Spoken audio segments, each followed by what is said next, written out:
God.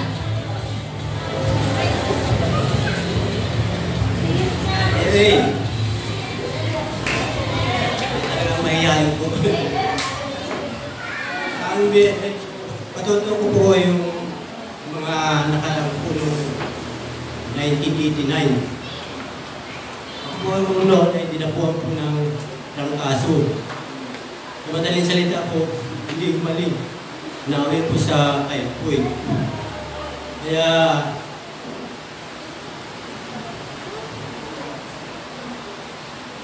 nagkaroon ako ng panin, laging masakit ako ng ulo.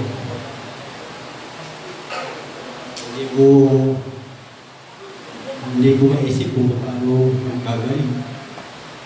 Pero habang nakaupo pa sa nagbabawas ng nakuha, nagusan ako ng panalangin, sabi ko nung malilit ako yung anak ko. Paano po ito? Mawawad ako, paano po yung mga anak ko. Kaya nung paunti-unti po nawawala yung sakit ng ulo ko. Nasasalamat, Lord. Sabi ko, sa ganun nagpakumpay na ako sa Wateros. Doon ako nagpagaling halos sa aking na sakit. Kaya, salamat, Lord, ay na unti-unting nakukumaling. Isa pa po nung nang mangyari pa, napasok na ko ng trabaho. Isang linggo pa lamang na-aksidente na naman ako. Paano kaya ito? Isang linggo naman ako hindi pumasok. Hindi ako. Talagang nasa akin talagang maraming pagsubok. Kaya naman, itong 1998, ewan ko nga ba, bakit ako masyadong mayayin? Sabi ko, salamat Lord, at nagkaroon ng gawain sa amin. Dati po kasi hindi ako nagsisimba Kaya nung nagkaroon ng gawain sa amin, natutunan ko magsimba. Linggo-linggo, nandito na po ako. Salamat Lord, at busy mo aking puso sa pagpupuri sa inyo. Yun lang po. Salamat po.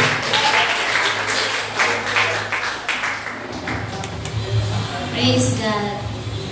Napakabuti po ng Diyos. Sabi nga po sa salita ng Diyos kay Jeremiah, nasa tiyan ka pa lamang ng iyong ina. Amen? Pinili ka na. Kaya yung pupuso ng ating kapatid ay noon pa man ay sa Diyos na po naghahabilin ng kanyang pamilya. Kaya siya ay nabilang sa atin at siya po ay nagkaroon ng buong pagtitiwala sa Panginoon ngayon. Kaya palakpakan po natin ang Panginoon sa buhay niya. Tatawagin ko naman po si Brother Peter. Hallelujah. Hallelujah. Praise the Lord. Pero lang ako i-share sa inyo na sa Word of God na yung Bible month ay dinaos kahapon. At ito ay isang bagay na isang gawain dapat ng isang mga anak ng Diyos. Mga anak ba tayo ng Diyos? Amen. Lahat po tayo ay mga anak ng Diyos. Tulad ng awit, tayo ay hindi na dapat matakot sapagkat tayo ay anak na ng Diyos. Isip ko na po yung sa Psalm chapter 50, verse 5 to 15. Isalin mo ang aking mga banal sa akin. Yahweh lang ang kikipagtipan sa akin sa pamamagitan ng hain. At ipahahayag ng langit ang kanyang katuwiran sapagkat ang Diyos ay siyang hukom. Iyong dinggin o aking bayan at ako'y magsasalita o Israel at ako'y magpapatotoo sa iyo. Ako'y Diyos, iyong Diyos. Hindi kita sasawayin dahil sa iyong mga hain at iyong mga handog na susunugin ay lagi nakaharap ko. Hindi ako kumuha ng baka sa iyong bahay Di kambing na lalaki sa iyong mga kawan, sapagkat bawat hayop sa gubat ay akin. At ang hayop, talibong burol, nakikilala ko ang lahat ng mga ip sa mga bundok. At ang mga mangit na hayop sa parang ay akin. Kung ako'y magutom, ay di ko sasayin sa iyo. Sapagkat ang sanlibutan ay akin at ang buong narito. Kakanin ko baga ang laman ng mga turo o inumin ang dugo ng mga kambing. Narito ito po ang keyword ng 48 at 15. Tulad ng ating ginawa kanina, ang pagpupuri at pagpasalamat at pagsamba. Ihandog mo sa Diyos ang haing pasasalamat. At tumarin mo ang iyong mga panata sa kataas-taasan. At tumawag ka sa akin sa karuwanan ng kabagabagan. Ililigtas kita at iyong lululatiin ako. At yun ay dumating sa akin, mga kapatid, na yung ginawa natin kanina, alam ko naman na walang hindi nakaranas ng presensya at malakas na pagkilos ng Banal na Espiritu sa ating kalagitnaan. Amen po ba? Kaya yun ang isang bagay na dapat nating huwag sasayangin. Sapagkat napakalaking bagay po ang mawawala sa atin kung mawawala sa atin yung mga itong mga pagpupuri at pagsamba sa isang Diyos na buhay. Sapagkat kung makikita po natin yung nangyari sa Batangas, at yung po ay pinakita talaga sa amin ng mga naro sa Lipa, yung pinagtrabahuhan namin. Pinidyo nila yung pagputok ng taang volcano. Talagang nakakatakot po talaga kung hindi kayo nakakilala sa Panginoon. Halos yung litrato, yung video ay halos andito yung bahay, halos parang nandiyan na sa kapitbahay dahil napakataas po talaga noong pagtaas ng abuhat ng mga apoy. Talagang nabisto ng kulay pula ang langit. At tumating sa akin yung salita ng Panginoon na ang langit ay pagkukulay dugo sa mga huling araw ninyo. Tumali doon nga sa ating binasa na passage sa salita ng Diyos, ay doon nagpapakilala na ang Diyos ay hindi nakalilimot sa atin. Tumawag lang tayo sa Kanya at siya'y sasagot sa atin. At magpapakita siya ng mga bagay na hindi natin nalalaman. Kaya yun lang po. At kahapon po ay nagkaroon ng Bible Month at nagkaroon po ng parada. At talaga po namang nakakasaya ng loob dahil napakarami po namin. Dahil laksak anghel ang nakaagapay sa bawat sa amin. Pagamat maraming natigilan dahil umulan, tumalit alam namin na kayo ay kaisa namin sa mga gawain ganun. Salamat po sa Panginoon ng papuri. Amen.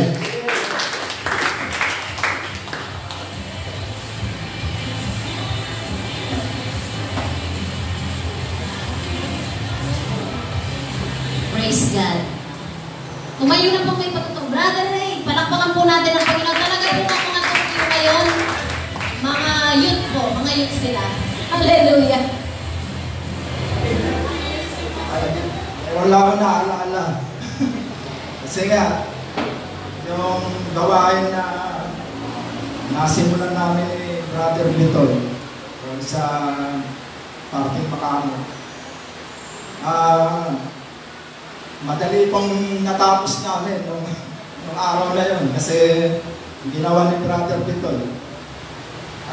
Pinatanggap agad sa Panginoon.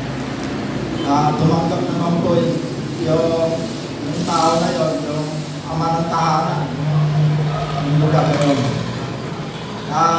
Kasi ang pakiramdam ni Brother Little, parang hindi makapenetrate yung salita ng Diyos sa lugar na yun. Kasi tinatawag nung ama, ng mga manugang, ayaw umupo dun sa lugar na inihanda ng ama, mga upuan, nandun lamesa, upuan, at handang-handa para talaga magsimula ng gawain. Subalit ang ginawa ni Brother Pitoy, pinanalangin na lang, pinatanggap. At yung ama ng tahanan ay itinaas naman yung kamay niya at tinanggap niya ang Panginoong Kristo. Ang nakakatuwa ito, patuloy ko pong pinapanalangin yung tao na yon, yung pamilya na yon. At isang araw po, pumunta po sa bahay, yung si Alvin na pangalan niya. Dumaan po ron, natatandaan ko, Tuesday yata yun. At sabi sa akin, Brad, maraming salamat sa tulong mo dahil pinuntahan mo kami. Sabi ko, huwag ka magpasalamat sa akin. Ang Diyos ko ang may gawa nun. At inuuna ka lang ng Panginoon, kaya kami nakapunta ron. Sabi sa akin malaki talaga utang na loob ko sa'yo. Sabi ko, huwag kang tumanaw ng utang na loob sa akin. Sa Diyos ka tumanaw ng utang na loob, sabi ko. At yung tao na yun, umiiyak po. Umiiyak siya, hindi niya mapigilan. At ako'y parang napaluha rin. At pinapakit yung luha niya. Sa harap ng gate kami nag-uusap sa bahay namin. Pinapapasok nga para magkape man lang. Ayaw na pumasok, umiiyak. Sabi ko sa kanya, basta sa Sunday, pupunta kami doon.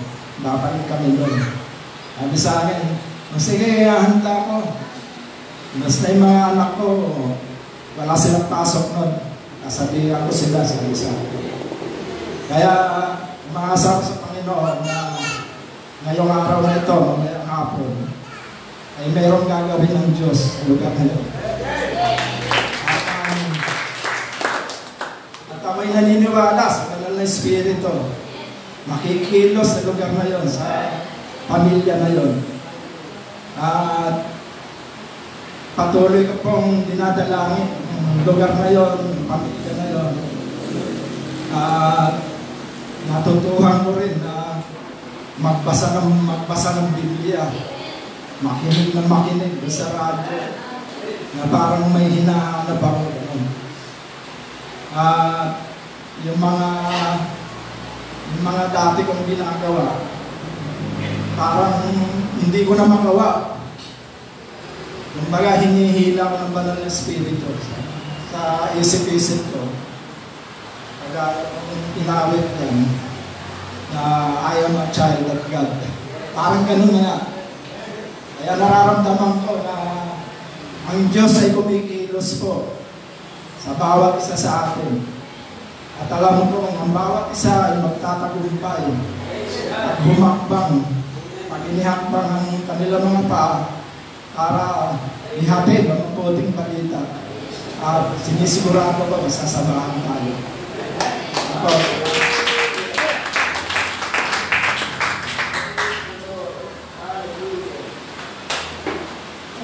Praise God. Hallelujah. Sabihin mo nga, praise God. Praise God. Hallelujah. Praise the Lord. Hallelujah. Sabihin mo nga, I am entitled for God's goodness. Lagay mo sa dibdib ko, I am entitled for God's blessing. I am a child of God. Ulit-ulit po natin sabihin sa kanila ito. I am entitled for God's goodness, mercy, favor. Hallelujah. Entitled po tayo sa pagpapala ng Diyos. We simply believe that we are a son of God. Yun lang po. Yun lang po ang gagawin natin. Simply believe that God has a covenant relationship with you. Praise God. Di ba napakaganda ng ating kalagayan? We are so privileged and we are so blessed. Praise God. Kaya kapag ikaw ay dumarating sa sakit, kailangan ikaw ay armado. Kailangan armado ka. Kailangan armado ka ng salita ng Diyos. Yun po ang armas natin. Wala po tayong ibang armas kundi ang salita ng Diyos, pangako ng Diyos. Praise God. We must not be led by our feeling. Doon po tayo natatalo. Kapag po tayo ay when we are led by our own feelings. Yung pong ating emosyon, yung pong ating damdamin. Praise God. Doon po tayo nagtatay. Kaya ang habilin po sa atin ay walk in victory. Ano po ba yung lumakad sa tagumpay? Lumakad ka sa pananampalataya. Yun po yung paglakad sa tagumpay. Ang paglakad po sa tagumpay, nakatingin ka sa pangako ng Diyos. Praise God. Kaya ano po ang sabi? Stand still. Napakaganda po ng ibabahagi ko sa inyo sa umagang ito. Are you ready? Napakahalaga po nito. Akin pong natuklasan na kung bakit ang Panginoong Hesus, yung pong kanyang 33 and a half years po lamang nabuhay si Jesus. 33 taon. Eh tayo po ay may mga 60 na sa atin, may mga 70 na. Si Jesus po ay 33 and a half years na nabuhay. Pero yung po kanyang bawat araw po niya rito sa lupa, wala po siyang inaksayang oras. Wala siyang inaksayang oras. Walang nasayang na araw sa buhay ng ating Panginoong Hesus. From day 1 up to hanggang sa siya ay lagutan ng hininga sa Krus ng Kalbaryo, wala pong nasayang na buhay. Nang siya po ay mag-ministry, siya po ay 30 years old. 30 taong gulang. Kaya rin po sa panahon tayo po ay bibigyan ng katawang panlangit, ganun po ang magiging itsura natin. Tayo po ay katulad ng Panginoong Hesus na 33 years old. Ganun po ang magiging itsura natin. Rin po sa 30 kalahati, for 33 and a half years, na buhay ng ating Panginoong Hesus, saan po ba niya yung ginugol? Yun po, may bigyan ng din ko sa inyo sa umagang ito. Saan po niya ginugol yung kanyang pinakamahalagang oras dito sa lupa? Akin pong napagkunawa, 34 hours po lamang pala siyang dumalangin sa may sakit. Nag-minister sa mga unbeliever. Ang majority po ng kanyang panahon at oras ay ginugol niya sa mentoring. Sabihin mo nga sa umagang ito, mentoring. Doon po niya inubos ang kanyang oras sa 12. Sa mga alagad. Doon po niya inubos ang kanyang buhay. Doon po niya na-pour out. Naintindihan po ba niya yung pour out? Doon po niya, ang tawag po ron ay, sabihin mo nga, impartation. Ulit, impartational. Ano po ba yung impartational? Yung pong pagsasalin. Yung pong pagsasalin ng buhay ng ating Panginoong Hesus roon po sa 12 alagad. Kaya He raised leaders. Nagtatag po siya o nag-train po siya ng magiging successor. Yun po yung kanyang talagang naging major na ministry ng ating Panginoong Hesus. Yung pong kanyang 12 alagad, doon po niya inubos yung kanyang oras. Doon niya ibinigay yung lahat ng resources na kailangan ng isang leader. Napakahalaga po ng leader. Gusto ko pong makinig kayo sa umagang ito. Lahat po ng banal na espiritu, pangunahan po ako. Ang lahat ng lalabas sa aking bibig, pakinabangan ng mga nanay, ng mga tatay, lahat ng narito sa umagang ito. Nag-raise po siya ng leader. Impartational. Na-impart niya yung dreams and vision. Yung layunin ng kanyang pagkasugo. Ito ay nailipat niya sa 12. Kaya hanggang ngayon, nagpapatuloy po ang ministeryo ng ating Panginoong Hesus because of the 12 disciples. Nakatingin po siya sa next generation. Nakikita po ba niyo, meron rito ito pong anak ni Eva Grace na ito. Meron pong susunod na henerasyon. Meron pong next generation.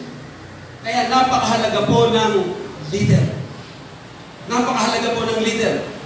At ngayon po ang sabi ko sa ating mga kasama, ito pong taong ito ng 2020, magkakaroon po tayo ng tinatawag na, yung pong pagpunta natin sa bahay-bahay, sa bawat, anong tawag natin dito? Family friendship. Mahalaga po ito. Inilalagay po ng Diyos sa akin yung salitang, me and my house, we will serve the Lord. Itong grupo po natin ito, kailangan yung pong nanay at yung pong tatay. Kayo po ang tatayong leader sa inyong bahay.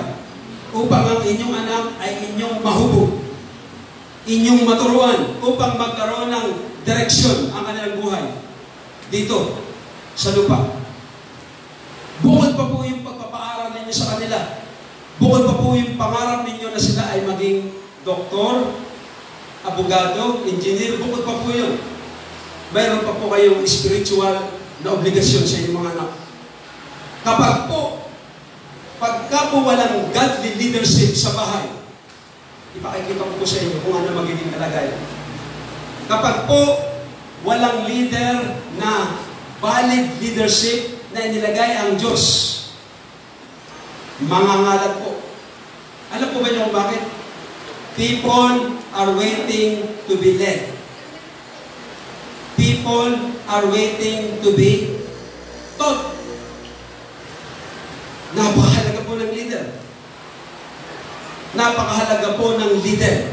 Ang pangarap ko po, ito pong grupo natin ito, kayo maging leader sa inyong bahay at sa inyong komunidad. Without proper leadership, ano pa ang nangyayari? Mangangalat po. Anong ibig sabihin ng mangangalat? Mawawala ng direksyon, mawawala ng vision, mawawala ng dreams, walang patnubay, walang direksyon. At kapag po ganun ang nangyari, ano po mangyayari? Magtatagumpay po si Satanas. Yung pong plano ng Diyos, hindi po maisa sa katuparan. Sapagkat God works on leaders. Ang Diyos po ay gumagawa sa pamamagitan ng leader. Praise God. Maganda yung pinasisimula ni Brother Ray. Mayroon siyang tinatawag na initiative. Alam po ba yung initiative? Walang nag-utos sa iyo. Pero mayroong ang usap. At yung po yung spirit na galing sa Panginoon. Yun po ay, ang tawag po ron ay spirit of initiative. At ganun po ang Diyos. Wala pang anyo ang lahat ng bagay. Anong sabi ng Diyos? Magkaroon. At yun ang initiative. At kailangan mayroong ganong espiritu o isang leader. Kailangan mayroong ganong puso't isipan ang magulang sa kanilang bahay. Kailangan turuan natin ang ating mga anak sa Biblia. Kayo po ba nagbabasa ng Biblia? Yun po yung number 1 na ibibigay ko sa inyo. Kailangan ikaw ay nagbabasa ng Biblia. Saturate yourself with the Word of God. Ito ang ituturo mo sa anak mo. Tandaan po natin, wala pong mabuting nakatira sa atin. Wala. Walang mabuting nasa katawan lupa natin. Yan ang sabi sa Biblia. Man has nothing in himself except it came from above.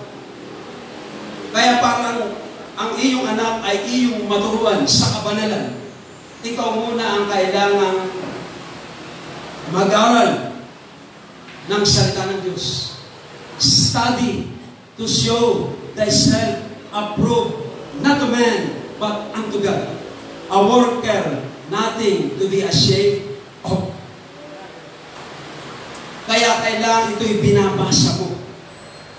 Kailangan may talata ka ng Biblia sa puso mo.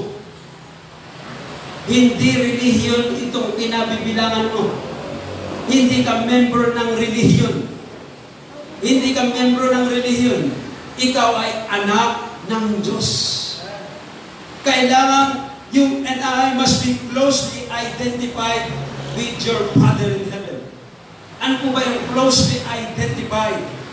Binanggit ko po sa inyo yung tungkol sa covenant, tungkol sa tipan.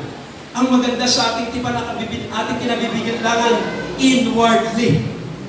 Sa loob mo, bibigyan ko kayo ng pusong laman. Papalitan ko ang inyong pusong bato. Ilalagay ko ang aking espiritu sa loob ninyo. Upang kayo'y huwag nang humiwalay sa akin. Upang kayo'y sumunod sa aking buong palatuntunan. Kayo'y magiging aking bayan at ako'y inyong magiging Diyos. May effort ang Diyos na ginawa sa iyo. At kailangan mo rin mag-effort. Kailangan mag-effort ka rin. Mayroon pong God's part at mayroon pong man's part. Hindi po pwedeng ang Diyos lamang. Kailangan tayo rin ay may gagawin. Ano ang ating gagawin? Sinabi po yun sa Psalm 1, sinabi po yun sa Joshua chapter 1, verse 8. Psalm verse 1, verse 1. Awit 1, verse 1 and 2. But His delight, subalit ang kanyang kaligayahan, kailangan magkaroon ka ng pagkakakilanlan. Kilala ka ng Diyos. Mayroon kang tatak ng pagmamayari. Kaya nga, you are, anong tawag rito? You are privileged to receive the goodness of God. Alam ng Diyos yan. Pero meron siyang iniintay sa iyo at sa akin. Meron pong requirement. Mayroon pa requirement. Kaya yung pong banal na espiritu, yung po yung gagawa sa ating buhay.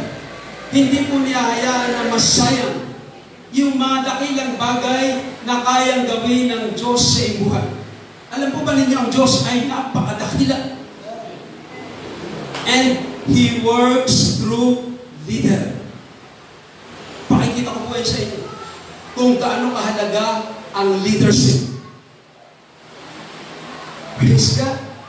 Kaya tingnan po ninyo, yung pong individualism. Alam po ba yung individualism? Roon po nagsisimula ang rebellion. Ano pagkaunahan niyo sa individualism? Yung hindi marunong magpasakop, yung hindi marunong mag-submit, hindi marunong magpasakop sa leader, hindi marunong mag-submit sa leader, ang tawag roon ay individualism. At doon po nagsisimula ang rebellion. Doon po nagsisimula ang paghimagsik. Kapag ang isang tao ay hindi marunong mag-submit o magpasakop sa leader. Ang nag-decide po niyan, ang Diyos. Si Lucifer po ay mayroon tinatawag na spirit of individualism. Ano ang sabi niya? I will be like the Most High. Papantayan ko ang Diyos. Nangyari rin yan sa panahon ni Moses. Sa panahon ni Moses, yung kanyang mismong kapatid, siya kinainggitan. Siya lamang ang Diyos pala. Siya pala ang kinakausap ng Diyos. Ano pa nangyari kay Miriam? Yun po ay kinain po ng lupa at nagkaketong. Mahirap po labanan ng leader. Ang Diyos po ang nag-raise ng leadership. Sa inyong bahay, ikaw ang inilagay ng Diyos na leader. Tatay, nanay, kayo ang pastor sa inyong bahay. At kapag ang inyong anak, pananagutan ninyo kapag ang inyong anak ay patungo sa pagkapahamak. Pananagutan po ng magulang. Huwag niyong isusisi sa eskwela. Sa bahay po, kaya ikaw ay nagba-Bible study. Sa bahay po, kailangang ipinakikilala mo ang Diyos. Yun ang iyong main na trabaho sa loob ng bahay. Ipakilala mo ang Diyos sa iyong mga anak. At isinabi, mula pa kay Moses, mula pa kay Abraham, ilagay ninyo sa inyong mga pintuan ang aking mga kautusan. Isulat ninyo sa mga, ikwaderno ninyo sa kusina, ikwaderno ninyo sa sala, para mabasa ng inyong mga anak at sa susunod na lahi, upang sila ay magkaroon ng banal na pagkatapos sa Diyos. Ayaw niyang mapahamak. Ayaw niyang mapahamak ang susunod na henerasyon. At ganun po si Jesus. Ganun po si Jesus. Nakatingin po siya sa next generation. Nakatingin siya sa susunod na salin lahi. Na kapag walang leader, kapag po walang balik, ang mga ko ito,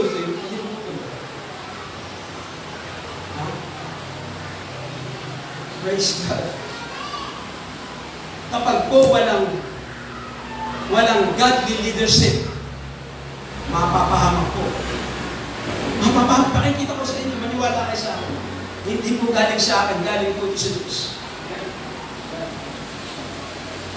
Kaya kung gusto mong mapanuto ang iyong buhay, submit to your leader.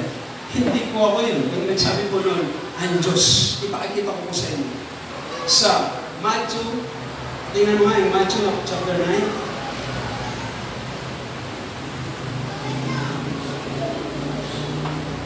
Tingnan po ninyo, si Jesus po ito. But when he saw the multitude, wala na akong battery. Well, ayun. But when he saw the multitudes, at nang makita niya ang karamihan, he was moved with compassion on them, because they fainted and were scattered abroad as sheep having no shepherd. Without godly leaders, we are weak. Without the leader that God raised, ang tao po'y walang direksyon. Mangangalat, panghihinaan ng loob, mahihintakutan. Kapag wala pong leader, siguro ang magandang example nito ay kawa ng tupa. Ganun po ang illustration ni Jesus. We are like sheep. Tayo na itulad sa kawan. At alam po naman ninyo, ang tupa, lagi pong nakatungo yan. At ang tupa po, nahuhulog po yan sa pamil. Kaya kung mayroong pastol, kung matatandaan po ninyo, mayroong pong pangkalawit yung tungkod ng pastor. Yung pong mahuhulog, hinahatak sa leeg. At kapag kung mayroong kung lobong maninila, ginagamit yung pastor ng kanyang tungkod para ihataw rin sa lobong maninila. Nahitulad po tayo sa tupa na kailangang pangunahan, pangalagaan, proteksyonan ng pastor. Narinig po ba ninyo? Because they painted. Ano sa Tagalog yung painted? Pinanghihinaan sila. Kapag wala pong godly leaders, panghihinaan ka ng loob. Mahihintakutan ka. Nasa kawalan ka ng direksyon. Nasa kawalan ka ng gabay. We are designed to be led by leaders God has instituted. Maniwala po kayo sa akin. Kasi Diyos na pala kayo may niwala o naman sa akin. Kaya kapag ikaw ay dumadalo na at umira na yung sinasabing individualism, doon po nagsisimula ang rebellion. Kanino? Sa akin ba? Sa Diyos. Dangerous po yun. Naniniwala po ba kayo? Saan po kayo nakakita ng tupa na nag-iisa? Wala. Ang tupa po ay kawan. Kapag po humiwalay, nanginginig na po yan. Nanginginig po yun. Because sheep love company. Subukan mong mag-isa. Subukan mong tumigil sa pagdalo. Subukan mong tumigil na maglingkod sa Panginoon. Ganito ang magiging kalagayan. Hello? Kaya ang simbahan po, ang author po ng simbahan, ang Diyos. Ipinanganak ang simbahan 2,000 years ago by the person of the Holy Spirit. Mismo po ang banal na Espiritu po ang nag-institute ng simbahan. Siya po may-ari ng simbahan. Ang head of the church ay si Jesus. Nakikinig po ba kayo sa akin? Ang ulo ng simbahan, si Jesus. Kung sa inaakala ninyo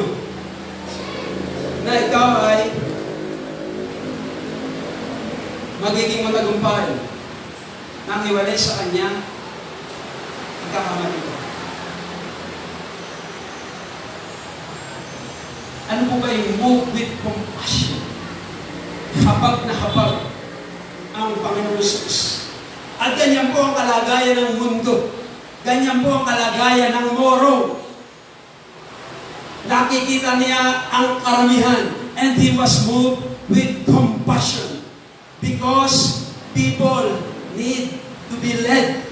People need to be taught. Nag-iintay sila ng isang leader. At sabihin mo sa iyong kalapit, God needs you. God needs you. Kaya ka narito. Amen. Kaya ka narito.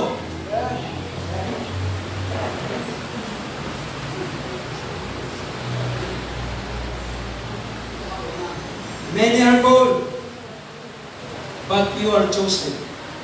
Bago ka mapalagay rin sa salitang chosen, kailangan makapasa ka muna rin sa pagkatawag. Tatlo po yan eh. Call.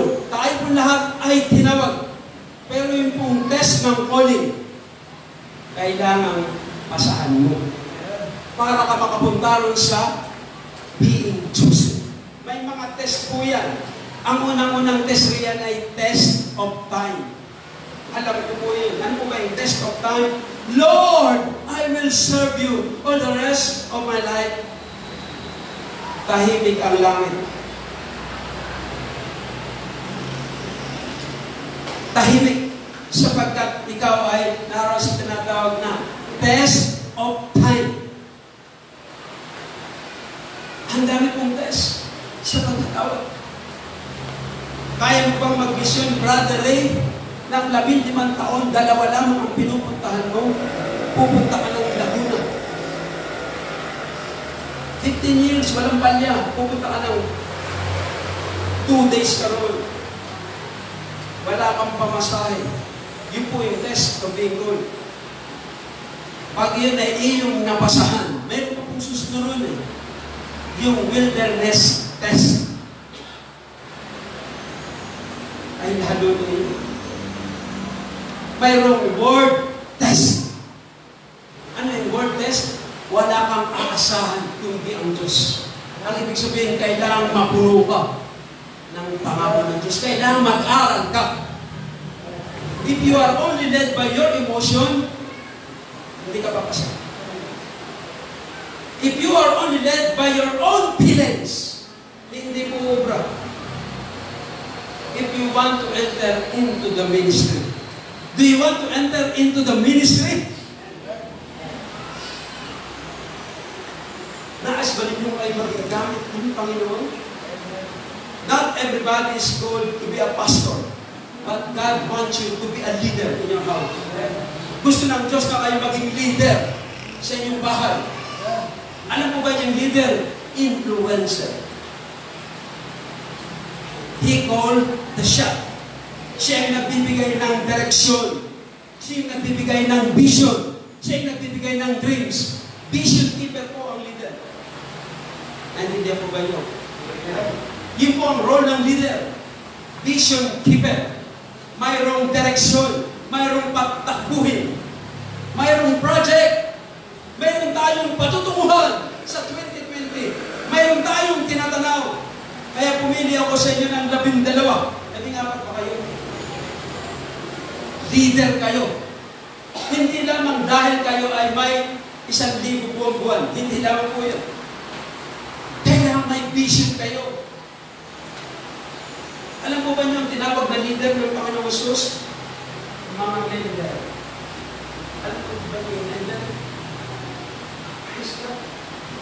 Nakapagalit tayo. Dito muna tayo. Ganito po ang magiging kalagayan. Ganito po ang kalagayan ng mundo. Ganito rin po ang magiging kalagayan ng ating bahay, ng ating sambahayan. Without godly leaders. Because our children needs direction, guidance. Ang tatay at nanay, coach rin kayo sa inyong bahay. Hindi lamang kayo financer, kayo rin ay coach. Alam mo ba yung coach? Ikaw ang nag-i-strategize. Ikaw ang think tank.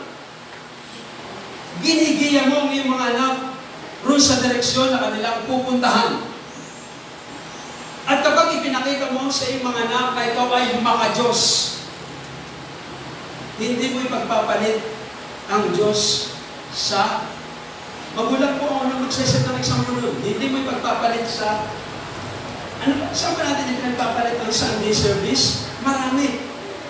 Pero kapag ipinakita mo sa isang anak, kahit may sakit ka, narito ka pa rin. Through thick and thin, ang iyong priority ay Diyos. Pagdilipod sa Diyos. Ganun ang magiging buhay ng anak mo. Sa panahon ng pagsubok, tatatag yan. Dahil nakita ka sa panahon ng pagsubok, ikaw ay matatag na nagtiwala sa Diyos. Hello! Yung one leader,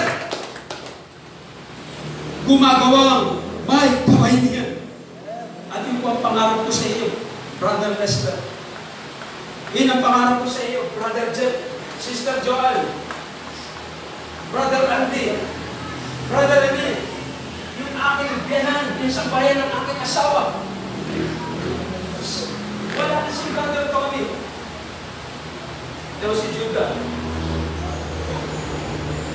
Si Judah, narito pa rin. Siguro, meron siyang naalala. May iniwan ang kanyang amang legasiya na kanyang napanghawakan. Yun po yun. Mayroon siyang tatay na minsan ay naglingkod sa Diyos na sinasabi sa kanila, kinakailangan maging makatotohanan kayo. Ganun po lagi ang kung kilala po niyo si Tony, ganun po siya kung magsalita. Kung magsalita po siya, akala po marunong po. Kinakailangan maging totoo kayo. Mahalaga po ang leader. Hello! Mahalaga po ang leader. God works on leaders. Kahit ayaw nila sa Diyos, pag mayroong inilagay ang Diyos na leader, naroon pa rin ang proteksyon, naroon pa rin ang pabor, naroon pa rin ang awa. Kahit lahat yun ay rebelde, pero kapag mayroong isang godly leaders, He mend broken relationship. Because God works on leaders. Ano po ang leader? Hindi ko po yung sinasabi dahil ako'y pastor. Dahil kayo po ay kandidato para maging leader sa inyong pamilya. Kailangan maging kapansin-pansin ka. Kailangan umiibig ka sa Diyos. Kailangan umiibig ka sa Kanyang salita. Lumampas tayo sa pagiging emotional. Lilipas po yung emotion. Forever you will be the Lamb upon the throne. Heaven na heaven. Lumilipas po yun. Kailangan daw ay maturuan sa salita ng Diyos. Kailangan kayo mamolde. Kailangan kayo mag-groom ng pagiging isang tunay na anak ng Diyos. Pinapangunahan, pinapatubayan ng Espiritu ng Diyos. Wala na pong natitirang. Ito pong ating panahon ay ang tawag ay pervert generation. Ano ba yung pervert generation? Masamang lahi. Yung lahi natin, panahon pa ni Noe, pervert generation na. Masama. Ang tao ay nakahilig sa masama. Ang tao ay nakahilig sa paraan ng mundo. Sa halip na maging worthy, sa halip na maging sa halip na salita ng Diyos ang sinusundan ay worldly. Yung makamundo na paraan ng mundo, yun ang sinusundan, yun ang hinahangaan, yun ang iniidolo. At nadadala pa sa church, yung paraan ng mundo. Nadadala sa church. Ang gusto ng kabataan, nagtiis na pang ilaw, inilagay lang sa church. Kasi gusto raw ng mga kabataan, gusto ang dami ng mga kabataan. Dahil gusto ng kabataan, parang disco yung simbahan. Lakad-lakad. Gano'n ang mga ilaw na gusto. Kasi ibinibigay ang gusto ng mga kabataan. But God raised true leaders. Mayroong inire-raise ang Diyos ng mga tunay na lingkod niya. Ang layunin, turuan ang susunod na henerasyon na hindi mapahawak at sirain ng takbo ng mundo. Ang takbo po ng mundo ay pasama ng pasama. Ay, ewan ko sa inyo. Sa Amerika po, ang kabataan mo bumabasa ng eskwelahan, walang habas na namamaril at pumapatay ng mga teacher, mga kabataan. Ganyan po yung pervert generation. Ngayon po ay nag-o-ordain na rin ng bakla sa Amerika. No offense, men. Totoo po yun. At tinatanggap na sa simbahan. Napakapanganib po ng panahon na ating kinabibilangan. Kaya ang pagtuturo po ay mahigpit. Yung iba ay grace na lamang ng grace ang itinuturo. Hindi itinuturo yung banal na pagkatakot sa Diyos. Hindi itinuturo yung repentance. Napakadelikado po ng aral na yun. Grace na lamang ng grace. Pero wala yung fear of the Lord. Wala yung fruit of repentance. Hindi po pwede yun. Yung po'y lies. Half-truth lang yung kanilang sinasabi. Hindi po pwede ang half-truth. Kailangan pong full counsel of God. Kailangan pong buong payo ng Biblia. Yung po ang ating sinusunod. Amen po ba kayo sa sinasabi? Para po yun sa susunod natin sa anak ng ating mga anak. Para po yun sa anak ng ating mga anak at anak ng ating mga anak. Nakipagtipan ang Diyos sa isang lalaki. Ang pangalan ay Abraham, kay Isaac at kay Jacob. 3 henerasyon po yan. At bawat pagkakataon na sila nakakanto, anong ipinapaalala ng Diyos kay Jacob at kay Isaac? Aalalahanin ko ang tipang ko sa inyong mga magulang. Kaya sa halip niya sila mapahamak, pinapaboran sila ng Diyos. Bakit? Dahil sa Diyos na nakipagtipan. Dahil sa Diyos na naawa sa kanila. We must have a strong relationship with our God. We are covenanted with God through the blood of Jesus. Huwag mong sasayangin. Huwag mong sasayangin yung kanyang pagkamatay at yung kanyang muling pagkabuhay. Hindi siya papayag na walang maging bearing at walang kwenta ang kanyang pinamatayan. Ang kanyang pinamatayan para sa iyo at para sa akin. It is for your own sake. Praise God! Hallelujah! Judges chapter 2. Pakikita ko po sa inyo itong aming sinasabi.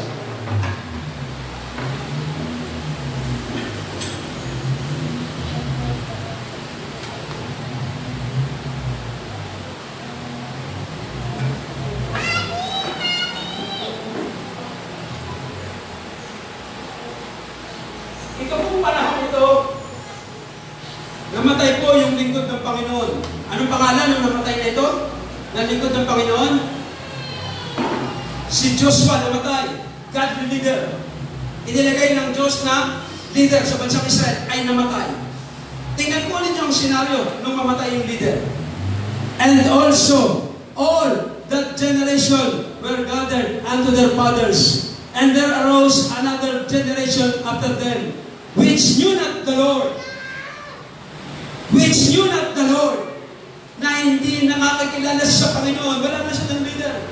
Mayroong bagong henerasyon na dumating.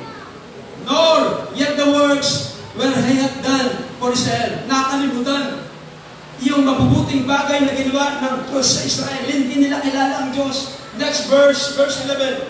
Tingnan po ninyo ang kahalagahan ng leader. Tingnan po ninyo ang kalagayan ng leader. the children of Israel did evil. Nakikita po ba ninyo? Nakikita po ba ninyo? Ang impact ng leader?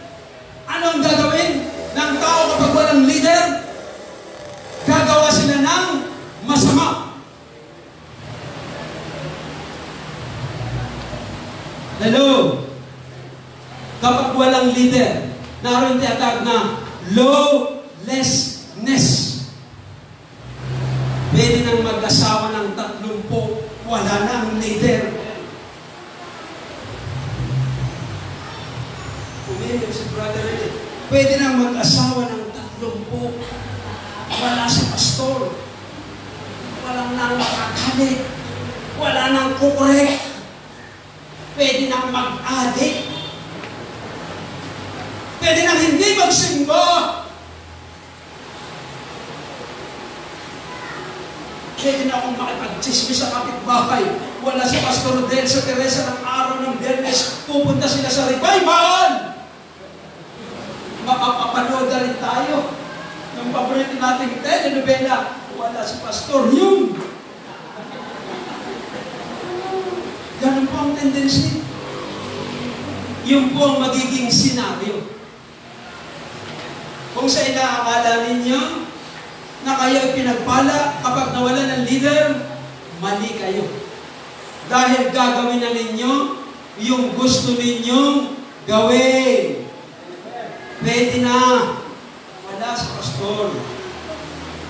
Pwede na tayong gumawa ng kalokohan.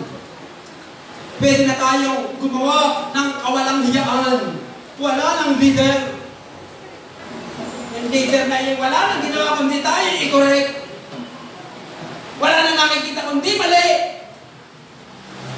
Pag wala pa ng leader na nagkukorek at nagtatama, anong mangyayari? And the children of Israel did evil in the sight of the Lord and served Baal. Nagpalit ng Diyos ang sinambalay si Baal. Gumawa na ng masama. The absence of leader is dangerous. Nakita ko ba yun? The absence of true leader is dangerous. Mapanganib po yun. Judah, mapanganib yun. Sigurado pag linggo, maghahanap ka na ng mga kontrata. Mapanganib yun, Sister Marisol. Mapanganib. Maghahanap ka na ng mga customer mo kahit araw ng linggo. Mayroon ka ng ibang sasambahin. Tingnan po niyo yung kasunod. And they forsook the Lord God of their fathers. Ano ba yung forsook? Pinabayaan. Tinalikuran nila ang Diyos na nakapagtipan sa kanila. At yun po ang pinakamalaki nilang pagkakamali. Yun po ang kanilang pinakamalaking pagkakamali. Huwag na huwag mong iisipin na kaya mo nang wala ang Diyos. Huwag na huwag mong iisipin smooth sailing pa rin kahit walang Sunday service. Kahit walang kapatiran. Kahit walang nagtuturo. Alam ko na yan. Yung itinuturo ng pastor, alam ko na yan. Pero tingnan po ninyo ito.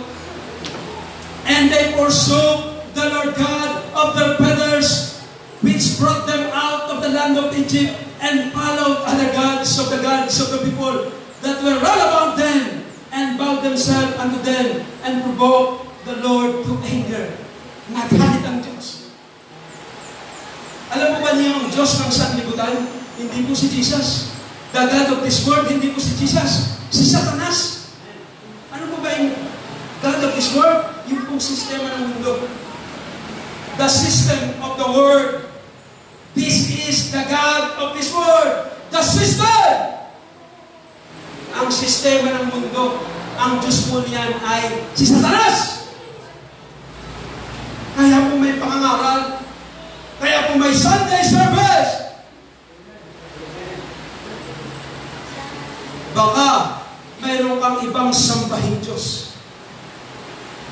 Samantalang ang Diyos napakamapanibughuin. Ang Diyos nga baka mapalibugo eh. Huwag kayong magkakaroon ng Diyos. Liban sa akin.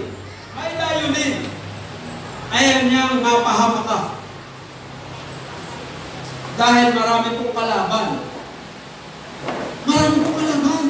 Naglipa na po ang mga demonyo sa hangin. At ang tinatarget ang iyong isipan. Na kapag ang iyong isipan ay mahina. Ano ba yung mahinang isipan? Isipan ng mundo. Full of compromise. Hindi. Ayos lang yun. Pwede yun. Pwede yun. Wait, yung kanyang mind. Wait, mahina. Madaling dayain. Madaling linglangin. Alam mo ba kung saan magaling ang diablo? Sa pakiramdam. Sa 5 senses, magaling ang demonyo. Yun ang kanyang master. At ang kanya pong, ano ba tawag rito? Ang kanya pong major course, deception. Nag-aanyo siyang anghel ng kaliwanagan. Sa una, maganda. Pwede nga. Masubukan nga. Kunti lang po ang kailangan ng diablo. Puwang lang. Inch lang. Inch lang ang kailangan ng demonyo. Don't give Satan an inch. Magiging compromiser ka. Konting puwang lang ang kailangan ng demonyo. Kaya ang Diyos po, ang Panginoong Jesus po, na-mentor yung 12. Na i-pour out niya ang laman ng kanyang puso't buhay. Na isalin niya sa 12 sapagkat ang inaalala niya itong henerasyon ito. At kayong mga magulang, tayong mga magulang, ang ating mga anak, set them godly example. Set them godly example. Never compromise. Huwag kong ipagpapalit ang Diyos at ang kanyang salita sa naiaalok ng mundo. Pwede naman pala akong mag-overtime nang maghapon sa linggo. Sa linggo na ulit ako dadalo. Ang higpit naman, Pastor. Mahigpit po ang salita ng Diyos. Pinepersonal ka ng salita ng Diyos. Hindi po ako. Huwag mo nang ipagkakamaling ako. Hindi po ako. Ako po'y tagapagsalita lamang. Ako po'y tagapagsalita lamang. At ang binibigay ko po sa inyo ay full counsel. Ano ba yung full counsel? Yung buong payo ng salita ng Diyos. Ano po ang next verse? Tinalikuran. And they forsook the Lord and served Baal and Ashtaroth. Mga Diyos-Diyosan po ito. Napakadali nilang ipinagpalit ang Diyos. Biruin po ninyo, ilang salot yung kanyang ibinaba sa Egypt? Ilang salot po? 7. Kitang-kita nila ang mga pangyarihang bisig ng Diyos. Kitang-kita nila yung Red Sea. Ginawa ng Diyos na kalsada.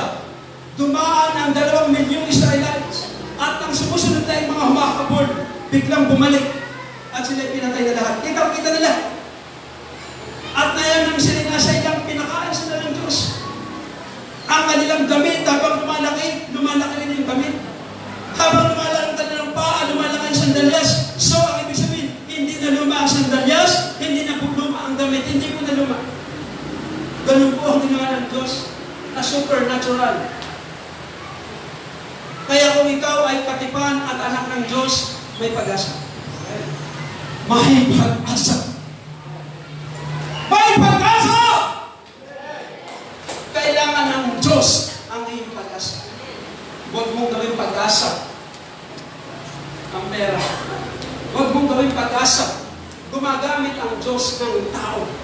Totoo po yan. Gumagamit ang Diyos ng tao. Gumagamit siya ng ibon. Gumagamit siya ng asno. Kaya niyang gamitin ng lahat ng iyan.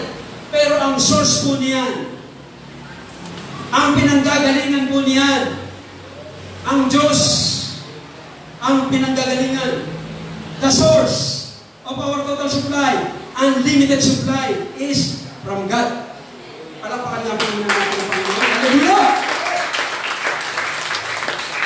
Tingnan po ninyo ang nangyari nangyari? And the anger. Nakakatakot po. And the anger of the Lord. At ang galit ng Panginoon was hot. Tingnan po niyo na ilagay pa yung salitang was hot. At nag-init sa galit ang Panginoon sa kanyang bayan. And delivered them into the hands of spoiler. Kanino raw po ibinigay? Sa kamay ng kanilang mga kaaway. Gusto po ba ninyo ang inyong pamilya ay malagay sa kamay ng inyong mga kaaway? Gusto yan ba? Gusto po ba ninyo mabigay ang inyong pamilya sa kamay ng kaaway? No, amen? And deliver them into the hands of the spoiler that spoiled them. And so ipinagbili sila sa kamay ng kanilang mga kaaway na nakapalibot. So that they could not any longer stand before their enemies. Pinahintulutan po ng Diyos na sila'y salakayin ng kanilang mga kaaway, na sila'y alipinin, na sila'y talunin. Gusto po ba ninyo yun? Hindi, di po ba? Ganyan po mahalagang leader. Pakikita ko sa inyo. Next verse. Whithersoever they went out, the hand of the Lord was against them for evil. Ano mang kanilang gawin? Saan mang sila magpunta? Ano nangyari? Nakasumpa sila. Kahit ano lang kanilang gawin, laban ng Diyos sa kanila, pinahintulutan niya ang masama, ang kanilang kaaway, ang diablo, na sila'y gawa ng masama. As the Lord had said, and as the Lord had sworn unto them, and they were greatly distressed. Ano ba yung salitang distress? Sila'y nanglata. Sila'y pinanghinaan. Sila'y sa kawalan na ng pag-asa. Dahil walang mabuting nangyayari sa kanilang bansa. Tingnan po niyo yung verse 17. Tingnan po ninyo. Gumawa po ang Diyos ng solusyon. Tingnan po ninyo yung solusyon ng Diyos. Nakikita po ba ninyo? Nasusundan po ba niyo ang mensahe? Nape-bless po ba kayo? Ito ang solusyon. Nevertheless, the Lord raised up judges, which delivered them out of the hand of those that spoiled them. Leader! Leader! Yun lang inilagay na solusyon para iligtas ang buong bayan na nagre-rebelde sa Diyos. Isang leader. Hello! Verse 17. And yet, they would not harden unto their judges, but they went a-whoring after other gods and bowed themselves unto them. Pero ganun pa rin. Naglagay na ang leader ang tigas ng tuktok. Tingnan mo ang kalapitong mo kung matigas ang tuktok. Ang tigas ng tuktok. Gumawa pa rin ng masama. Inilagay na ang leader sa kanilang kapisanan. Ang tigas ng tuktok. They turned quickly out of their way, which were father walk in, obeying the commandment of the Lord. But they did not so. Nilagyan na ng leader, pero ang tigas ng mukha. Tingnan mo ang kalapit mo kung matigas ang mukha. Nilagyan na nga ng godly leader para sila isan po sa salot. Pero ang tigas ng mukha, sige pa rin sa pagsuway, sige pa rin sa pagsalangsang. Verse 18.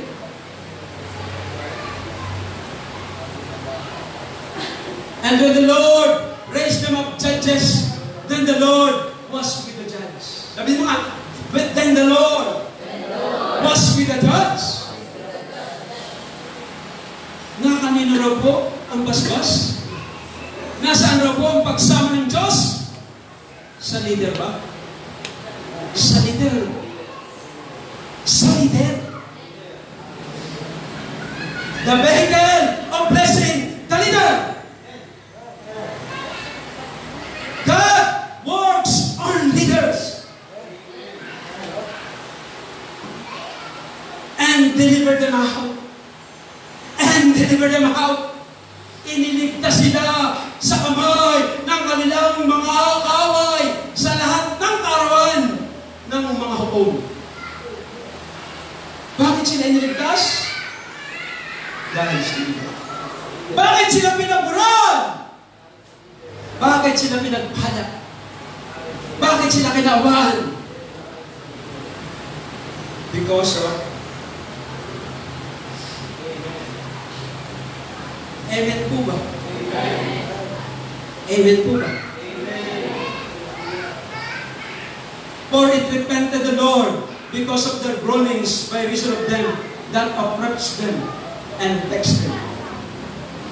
Mayroong leader, mayroong po that leadership na inilagay ng Diyos. Sabi mo sa iyo palapit, kailangan ba ng Diyos? God want to raise you as leaders of this generation. God want to raise you in this in your family, in your place of work. You are an influencer. Brother Ray, you are an influencer. Brother Andre, Sister Katie, they say you are an influencer. Sister Marisol, you are an influencer. Sabihin mo sa iyong asawa, ipakilala mo kung sino ang Diyos na iyong pinaglilingkuran. Siya'y nagliligtas ng isang bansa dahil mayroong tumatayong isa sa katuwiran. Nung susunugin na at hahatulan na ang Sodom at Gomorrah, ang sabi ni Abraham, kung mayroon po bang nananalangin, kung mayroon po bang 50 matuwid, gugunawin mo ba ang Sodoma? Hindi na. Ay paano kung dadalawang po? Hindi pa rin. Paano kung may 10 na lang? Hindi pa rin. Leaders! God is calling leaders para isalba ang bansang Pilipinas, ang bayan ng Morong, ang ating mga pamilya masasalba because of godly father and mother. I love you! Praise God!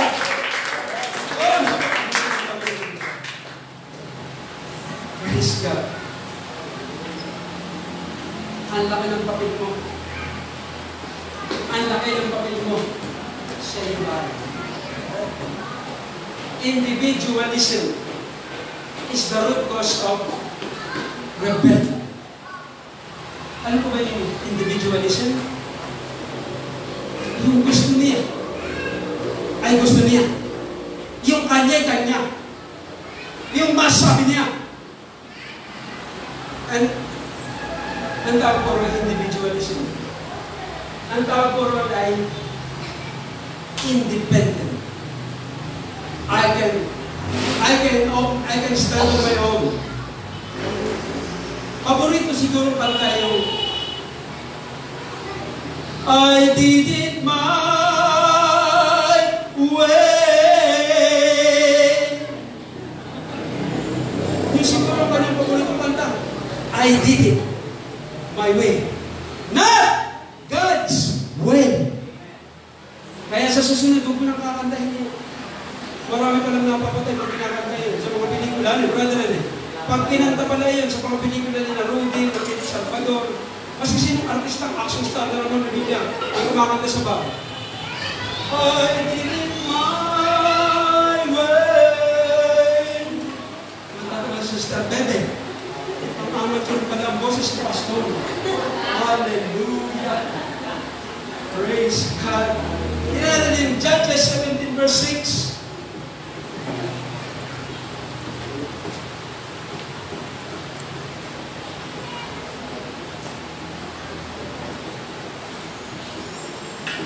Tingnan po ninyo ito. At sa mga araw na iyon, walang hari sa Israel. But every man did that which was right in his own eyes. Ito po yung individualism. Sa kanyang pakiramdam, tama yung kanyang ginagawa. Wala na pong leader. Wala na pong vision keeper. Wala nang vision keeper. Wala nang direksyon. Wala nang patnubay. Wala na. Kaya kanilang gagawin, sila'y nagkanya-kanya. At ginawa nila ang gusto nilang gawin. Ganun po ang mangyayari. The absence of leader is the absence of vision, direction, guidance, blessing, favor, mercy, grace. Hindi po ang mga wala. Naniniwala po ba kayo? Naniniwala po ba kayo? God instituted leadership. In the church, in the family, ang anak mo, pinagtiwala ng Diyos sa iyo. Ang Diyos mo, ang anak mo, ang Diyos ang nagbigay niya sa iyo. Pananagutan mo ang anak mo. Obligasyon mo yung anak mo. Ikaw ang magbibigay, ikaw ang gigiya. Ikaw ang magbibigay ng payo. Ikaw ang coach na magpapalakas ng loob. Ikaw yung encourager sa loob ng iyong bahay. Ikaw yung motivator. Motivator, coach, visionary. Ano po ang leader sa bahay? Pinapayuhan natin sila ng payo na nanggagaling sa Panginoon. Yan ang ating pinakang-best na maibibigay sa kanila. Payuhan natin sila ng payo ng Panginoon. Praise God. Alam ba sa New Testament ang tawag sa iyo? Kings and priests. Alam ba niyo yun? Sa Revelation, you are kings and priests. Tayo po yan. Ano po ba ang gawain ng kings? Ano ba ang gawain ng priest? Ang priest po ay intercessor. Ang gawain po ng priest ay mediator and intercessor. Ganyan po ang priest. Tayo po priest. Ipapanalangin natin ang ating anak sa Diyos. Ipamamagitan natin ang ating mga anak sa Diyos. Ipag-pray natin sila na sila ipatnubayan ng Diyos sa kanilang buhay na tatahakin dahil darating ang araw, magsasarili po yan. Iiwan yan si tatay at si nanay. Mamumuhay sila ng independent. Magre-raise sila ng sariling kalahian. At yung itinuro mo, yung nakita sa iyo, mamanahin nila. Hindi nila yun makakalimutan. Kapag si nanay at si tatay mahilig sa 5-6, huwag kang magtaka. May bumbal na nakapilagay sa bahay ng iyong anak. Dahil nakita nila ito sa kanilang magulang. Huwag ninyo na lang sisisihin. Dahil ikaw ang promotor ng pangungutang sa bumbay. Gagalit na kayo sa akin. I'm just stating truths. Tayo po yung magpapakita sa ating mga anak. Tayo pong magtuturo, tayo po yung magdidiya sa kanila. Praise God. At kapag po tayo on fire kay Lord, ang mga anak natin, hindi mo na pipilitin maglingkod kay Lord. Hindi na. Bangginhawa na. Dahil naipakita mo sa kanila, na-demonstrate mo sa kanila ang iyong pag-ibig sa Diyos. Ganon din ang kanilang susundan. Ganon din ang kanilang gagawin. Praise God. Kaya sa inyong bahay, tatay at nanay, magkaroon ng debosyon sa inyong lamesa. Ang ihain mo rin, Biblia. Bago kayo kumain, ang ihain ay Biblia, ang salita ng buhay. Kailangan siyasatin natin ang kasulatan. Kailangan basahin natin ang kasulatan. At yun po ang binigyan ng diin ng Diyos sa kasimula kay Abraham, kay Moses. Ituro mo sa iyong mga anak at sa susunod na mga anak mo sa saling-saling dahil ipakilala mo ako sa kanila. Kaya ang Diyos ay tumutuwa kay Abraham. Ang sabi ng Diyos, naniniwala ang Diyos kay Abraham na ikukwento ni Abraham kung sino ang Diyos kay Abraham na nahabag, naawa at nagpala sa kanya. At ang aking tipan, hindi kong sisirain hanggang sa kanila, hanggang sa ikasa 1,000 sali ng lahi. Dahil ang Diyos Alam po ba niyo ang alalahan ng Diyos? Yung susunod na henerasyon. Brother Ed, yung susunod na henerasyon, yung anak mo, pagkatapos mo, at yung anak ng mga anak mo. Ganon din ang simbahan. Kailangan may next generation. Kailangan maisalin ito sa susunod na henerasyon. Hello! Hindi po natin papayagang ang demonyo'y manalo. Huwag tayong mapapayag na si Satanas manaig sa ating buhay. At para po yan ay mangyari, tayuan po natin ang pagiging leader sa ating bahay. Tayo po yung sasaway ng kanilang pagkakamali. Huwag kayong makatakot sa maktol ng inyong anak. Huwag kayong matakot sa dabog ng inyong anak. Huwag kayong matakot roon. Aglanes ako, ay tinumayas ka. Hanggang gate lang yun, babalik na, walang pumasahe. Sa iyo hindi. Ikaw ang may full authority. Tatay at nanay, ikaw ang may full authority. Kung sila'y tamad, hindi mo na mapalo pag sangkaan mo na, tamad ka, mali yan. Hambalusin mo ng pangalan. Kapag mali, mali. Yung ba tama? Kasi, mamanahan ng mga anak natin at ituturo rin sa mga anak nila at maaalaman nila ang hirap na pala kapag ang iyong anak matigas at masuwayin sa iyo. Mararanasan na. Yung po ang naipipreserve ng Diyos. Next generation na hindi nakakikilala sa Diyos ng Israel.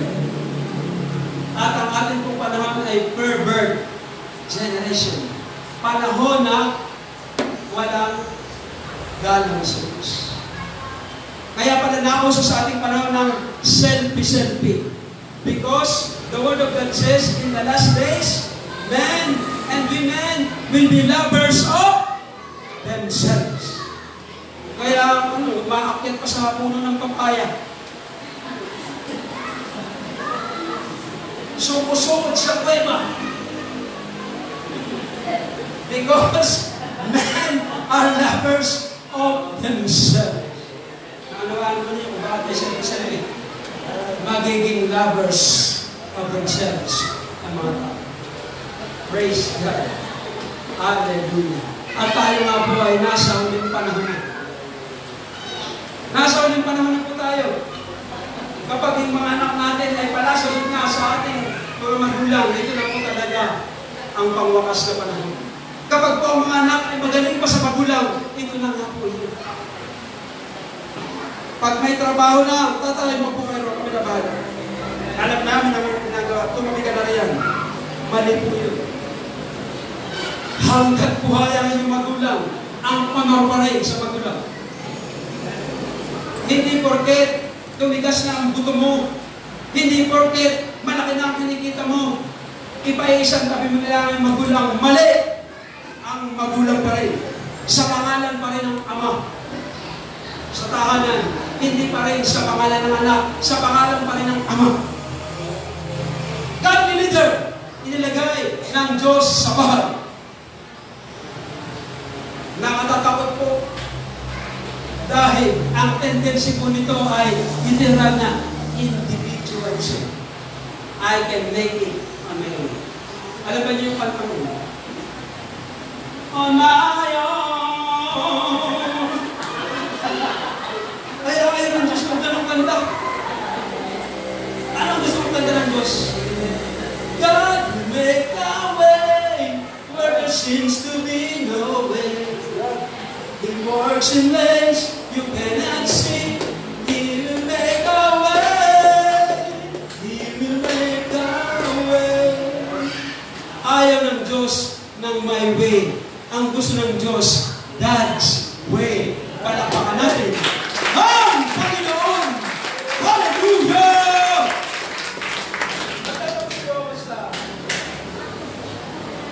Philippians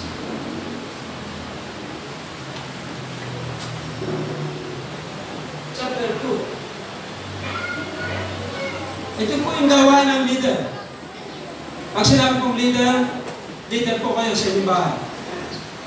Kayo po ang pastor sa inyong bahay. Ande. Jeff, Joan, Brother Ray, Brother Egay, tayuan mo ang pagiging leader sa inyong bahay. Hindi po pwedeng babae leader sa bahay. Kahit pa talentadong babae. Ang babae po ay nakasupport kay tatay. Supportive po ang tatay. Ang nanay sa tatay. Magkapartner po yan. Kahit po mas magaling yung babae, aminin natin. Mas magaling yung babae sa atin. Mas malakas silang kumita ng pera. Ano, Marisol? Mas malakas kumita ang babae. Mas malaki ang kanyang sweldo. At yun po ang mahirap sa ating panahon. Kapag ang malaking sweldo yung babae, hoy! Maglaba ka! Hoy! Magsain ka naman! Yang mga anak ko, alagaan mo! Nakanganga ka pa riyan. Ganun po yung panahon natin. Aminin natin. Aminin po natin yan. Kaya kawawa po ang tatay na walang pera. Erase ka. Erase. That you may be blameless and harmless, the sons of God, without rebuke in the midst of a crooked and perverse generation, among whom you shine as lights in the world. Nakikita mo ba ito? Nakikita mo ba ito, Brother Judah at Sister Glenn? Upang sila ay maging walang kapintasan. Mga anak ng Diyos sa gitna ng mundo masama, yung pong perverse generation. Tayo po'y nakatira sa daigdig na masama. Our generation is perverse. Lovers of themselves, lovers of filthy lucre, but not lovers of God. Wala pong lovers of God sa ating panahon. Tingnan mo nga, karami po kung lovers of God. Kukunti na po tayo natitira. Kukunti na po tayo natitira. Lahat po ay lovers of selfie. Hindi mo makakabala yung pagka nagse-selfie. Hindi ako matuto magse-selfie. Ang ganda pa naman ng picture ng aking cellphone. Ang ganda sana mag-selfie. Kasi hindi ko ako marunong. Praise God. In the midst of a crooked and perverse nation, among whom you shine as light. Ganyan po ang intention ng Diyos. Tayo po'y magliwanag sa mundong ito na pang-impyerno. Mahikayat natin yung mga kampo ni Satanas. Ano po ba yung mga narinig lang ni Satanas? Mga kampo niya ng politika sa atin. Maloloko ka. Maloloko ka. Wala ka nang maririnig na mabuti. Puro na lamang kasamaan. Puro na lamang kasinungalingan. At yun po ang Diyos ng sanlibutan ito. Tanggap na nila basta may pera, maski na masama. Ganun po ang ating panahon. Maski na mapahamak ang kaluluwa, huwag lamang mapahamak ang sikmura. Hindi ba? Maski na po mapahamak ang kaluluwa, huwag lamang mapahamak ang sikmura. Mamili kayo, sikmura o kaluluwa. Maganda yung patuto ni Pastor J. Aba, magiging pastor yata si Brother J. Inaalok siya. Inaalok po siya ng posisyon sa LTO na siya kikita ng 50,000 araw-araw. Pero halos mag-umiyak siya at sabi niya, hindi kaya ng konsensya ko. Ninong Jojo. Yun po yung ating mayor dito, kapartner niya sa LTO. Inaalok siya na pwede siyang kumita ng limpak-limpak. Kaya kapag yan si Jay ay nawala na rito, alam na natin na nangyari. Yung kanyang kaluluwa, ipinagpalit na sa ginto at pita. Ganun po ang ating panahon. Haanuin ka para lamang tumalikod ka sa katuwiran. At hindi po basta yung kanyang naging desisyon. Ano kaya kung tayo ang inanok namin? Then, 50,000 araw-araw, ganun ang pastor. Huwag kayo magtakapag na wala ang pastor ito. Baka may nag-anak sa akin ng 50,000. Pervert generation. Pervert. Alam mo yung pervert? Masamang lahi. Masamang henerasyon. Yun po ang ating panahon. Masama ang tabas ng dila ng mga tao. Praise God. Kaya nga, leaders of your family, God is calling you to be a leader in your house. Tinatawagan kayo ng Diyos na kayo maging leader sa inyong bahay, sa inyong mga anak, sa inyong mga apo, sa inyong mga pamangkin. Kayo ang sasaway sa hip-hop generation. Kayo ang sasaway. At siguradong ang tawag sa inyo ay terorista. Kapag ikaw ay taga-sawata ng mali, terror ka sa inyong pamilya. At ayaw nilang makita ang mukha mo. Kasi hindi sila makapag-video. Okay. Hindi sila makapag-happy trip. Dahil naroon ka. Leader na itinatayo ng Diyos na sinasabi mo, ang Diyos ang ating sundin. Ang Diyos ang ating paglikuran. Ang Diyos ang ating sambahin. Maniwala pa rin tayo sa katuwiran, sa kabanalan, na pagkatakot sa Panginoon. Praise God. Hallelujah. Ang sisirain natin sa ating generasyon, individualism. Ano po ba yung individualism? Kung ano yung mabuti sa kanyang pangaramdam, kanyang gagawin. At yun po ang root cause ng rebellion. That is the root cause of rebellion. Individuality. When you declare, I can do it on my own. I don't need God. Yun po ang nakalulungkot na magiging kalagayan ng isang mananampalataya. I'm talking about the believer, not the unbeliever. Kakaintindihan po ba tayo? Palakpakan na po natin ang Panginoon.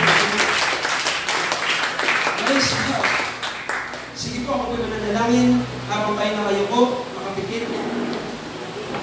Ako po'y dumadalangin sa umaga nito. Taglay sa aking puso ang pagsamba, pagpapasalamat ng kanilang napakinggan. Ito po ay tumimo, mapunla sa kanilang mga espiritu, sa kanilang puso. At ito ay mamumunga. Hindi lamang 30, hindi lamang 60, kung hindi 100. Sila ay magiging productive ng mga anak ng Diyos sa loob ng kanilang bahay. Pangunahan nila at puruan nila ang kanilang mga anak. Sila ang mamahala sa morality sa loob ng kanilang tahanan. Sabihin nila sa kanilang mga anak ang mali-mali at ang tama ay tama. Sabihin natin ang salita ng Diyos. Ikwento natin ang salita ng Diyos sa ating mga kamag-anak. At yun ang otoridad sa ibabaw ng lupa. Sapagkat kung ano ang sinabi ng Diyos, yun ang mangyayari. Praise God. Oh, napakabuti mo, Panginoon. We give you all the glory. We give you all the honor. In Jesus' name we pray. And everybody says, Amen.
Sige po, ating pong buksan ang ating mga banal na kasulatan sa 2 Corinthians chapter 9, verse 6. Ating pong babasahin ang isang talata nito.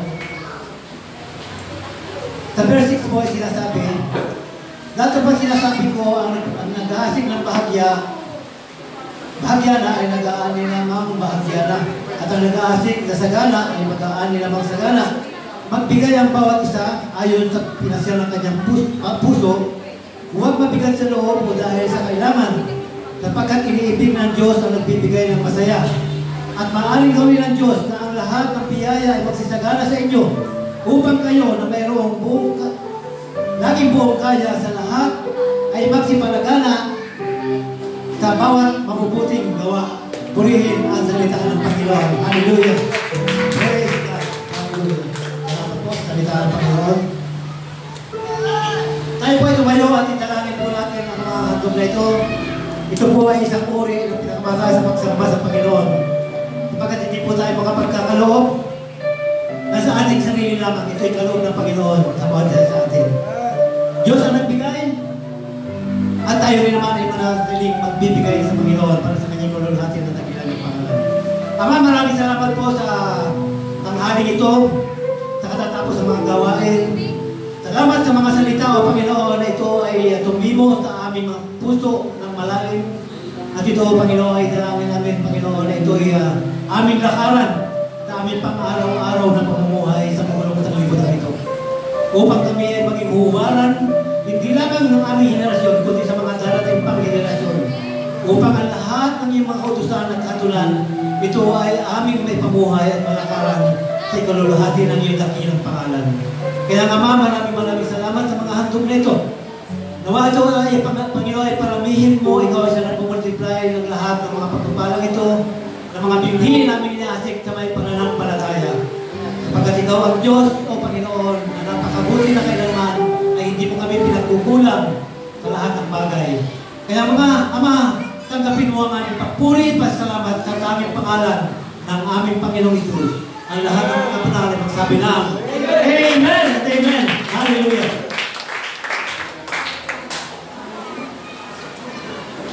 Amen. Announcement po mga kapatid para po sa Sunday. February 2 na po sa Sunday. So, opening prayer po, Sister Teresa. Ang opening prayer, testimony, Sister Christine. Testimony po at sa giving, si Sister Casey Perez. May announcement po tayo. January 30 po, Thursday, last Friday of the month po ay family fellowship po natin.